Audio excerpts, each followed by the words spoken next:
A four-country report by the City and Guild on Vocational Education and Training says vocational education and training, or VET, V-E-T, is not getting the traction and recognition needed to attract a meaningful number of students. Matriculants whose results come out in January are reminded that university is not for everybody. The report says misconceptions about the sector continue to hamper what could otherwise be positive growth and employment in the countries under review. Mirella is the regional manager of City and Guilds. Thank you so much for joining us. It's good to have you here in studio. Thank you, Leanne. When we talk of vocational training, I mean, we're basically talking about what we would define as our TVET colleges. Is that pretty much so what it is? It is. It's the part of tertiary education that develops skills, and it covers sectors such as hospitality, retail, media.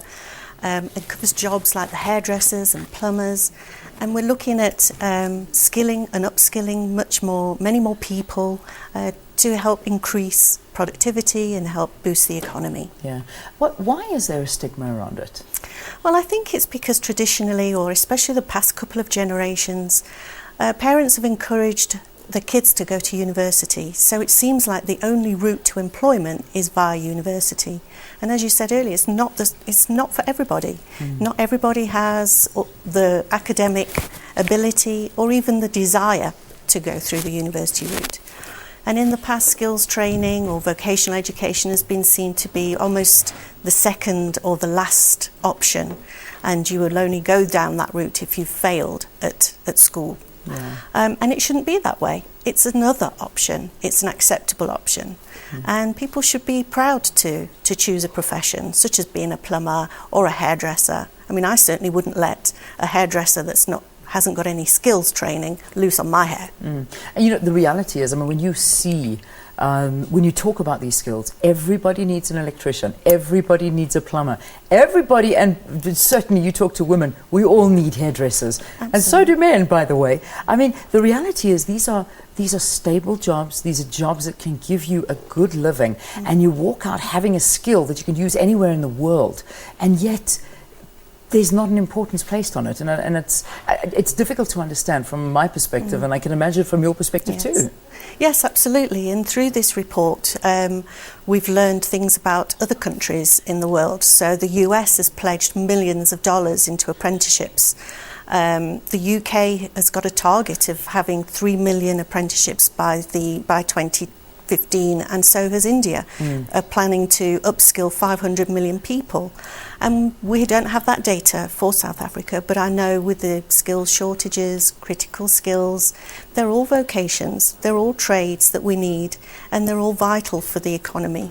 You bring me to an important question, because a lot of the times perhaps we as South Africans always think we're an island floating and we're the ones that are struggling the most and the rest of the world aren't. Is it a global phenomenon where you find that in the United States, in the UK, in I think India as well, those are the four countries that we're looking at. What's it like there? It's almost exactly the same. I mean, I've come from the UK, I've been in South Africa 2 years now, and we did exactly the same thing, where university was the route to go.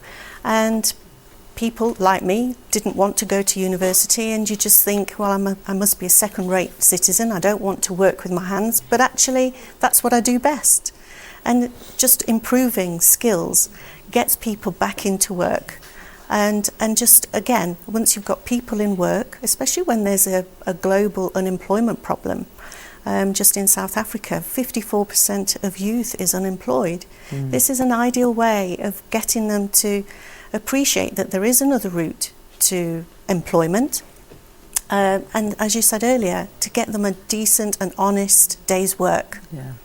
Do you think our government is doing enough when it comes to promoting these colleges? There's been a lot of investment recently on changing the landscape, changing the regulatory landscape and the infrastructure. And I think it's important for us to understand that this isn't change for change's sake, that this is part of a long-term plan. It is to address the skill shortages. But I think also we have to remember that parents have a vital role to play. Very often they are the funders. They're the ones that are wanting to get the kids off the couch and into jobs. So they are more than willing to pay. So we need to respect that, and we need to give them the right messages. So there isn't enough data at the moment about how can we prove the benefits of having a skill and going through training to improve those skills. So we do need that. And employers, we need to understand industry needs. So we do need to have more engagement with employers. Well, I mean, when you look at a country like South Africa, where we're always crying out for skills, and that the skills shortage is so high and the unemployment rate is so high, whereas what we're talking about right here is aimed at filling those gaps. Yes. And not everybody can afford going into a university and getting a degree and then sitting with this degree and not getting a job. So, I mean, is that the message to get out there, that perhaps the benefits of having a vocation is much better than perhaps just having an academic degree that you can't do much with? I think you're absolutely right, Leanne, and it's another option. It's not going to university is not the only route to getting a job. And with the matriculants coming out with their results next month, they must remember that having a certificate or a diploma will get them a job that earns twice as much as anybody that's just completed high school. So there's some value in getting skills training. Yeah. Amazing. I remember speaking to a CEO of a company, and I mean, he owned a major company, and his one friend said to him, "Listen, do you mind if my son just spends the day with you?" He said, "Yeah, with pleasure." Anyway, I spent the day with him, and when his son came home, and he said, "Well, what did he tell you?" He said, "He told me to become a plumber." He said, "What?" And this guy was, a highly professional man. He said, "Become a plumber and get a business diploma or whatever you want. Open up your own company and employ lots of people.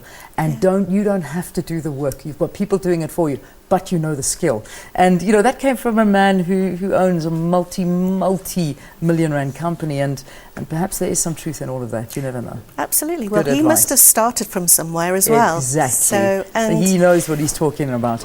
So there's some advice for you if you've just finished, you've just finished writing and your results are coming out, and university perhaps, isn't for you. There are so many other options for you to get a job out there and enrich yourselves and change the lives of future generations. Mirella Barnes, thank you for talking to us. Very interesting. Regional Manager for City and Guilds. Right, let's take a break. We'll have more after this. Stay tuned to Morning Live.